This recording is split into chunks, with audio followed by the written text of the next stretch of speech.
어느 날 갑자기 25% 관세 폭탄이 떨어졌습니다. 한 자료는 이게 그냥 단순한 무역 분쟁이 아니라고 아주 단호하게 말하는데요. 과연 이 자료는 이 숫자를 어떻게 보고 있을까요? 오늘 그 주장을 한번 끝까지 따라가 보겠습니다. 자, 15%에서 25%입니다. 무려 10%포인트가 오른 거죠. 이 자료는요, 이걸 그냥 숫자가 올랐네 하고 넘어갈 일이 아니라고 봅니다. 이건 하나의 신호라는 겁니다. 아주 중요한 메시지라는 거죠.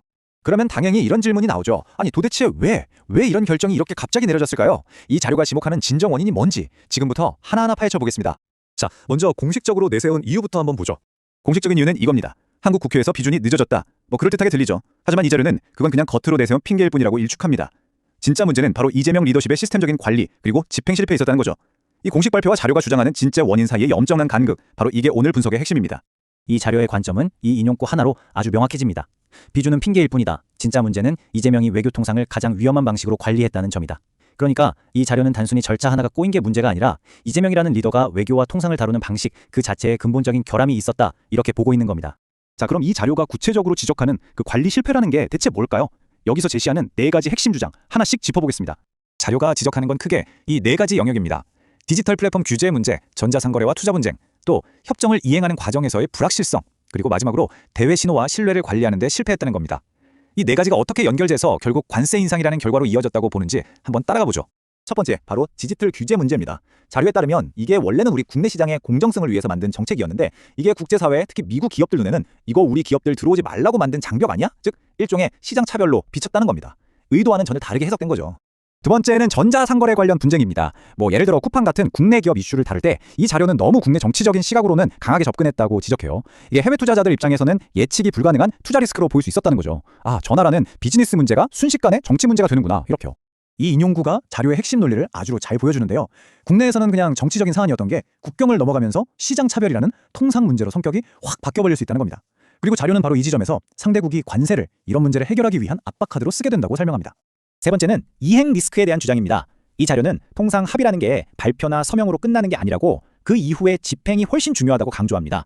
그런데 합의를 발표해놓고 실제 실행은 계속 늦어지거나 여기서 저기서 말이 다르게 나오면서 결과적으로 저 나라는 약속을 잘 안 지키는 파트너구나 하는 인상을 줬다는 거죠. 그리고 바로 이 지점에서 이 자료는 국제관계에서 신뢰가 어떻게 돈, 즉 경제적 비용 문제로 직결되는지를 보여줍니다. 신뢰를 잃으면 모든 협상에서 추가 비용, 일종의 리스크 프리미엄이 붙게 되는데 이 경우엔 관세가 바로 그 비용의 형태로 나타났다는 게 이 자료의 시각입니다. 마지막 4번째는 대외 신호와 신뢰의 문제입니다.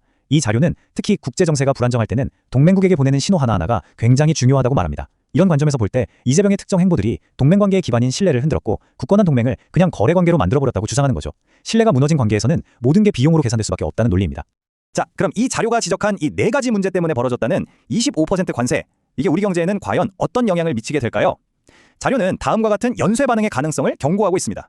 이 슬라이드가 바로 그 자료가 예측하는 과정입니다. 관세 인상, 이게 당연히 기업 수익성을 압박하겠죠. 그럼 기업들은 수출이나 투자를 줄일 수밖에 없고요. 그리고 그 충격은 결국 우리들의 일자리나 물가 같은 거시경제 지표에까지 고스란히 전달될 수 있다는 게 이 자료의 분석입니다.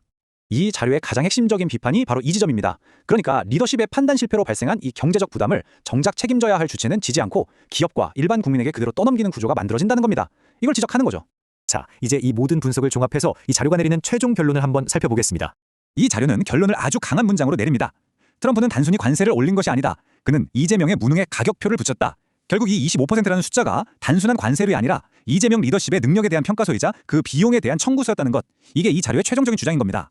오늘 살펴본 이 자료의 분석, 우리에게 정말 중요한 질문을 던지는 것 같습니다. 한 나라의 국내 정책이 과연 국제 무대에서 그 나라의 위상에 얼마나 큰 영향을 미칠 수 있을까요? 그리고 그로 인해 발생하는 예상치 못한 경제적 비용의 책임은 과연 누가, 어떻게 져야 하는 걸까요? 여러분의 생각은 어떠신가요?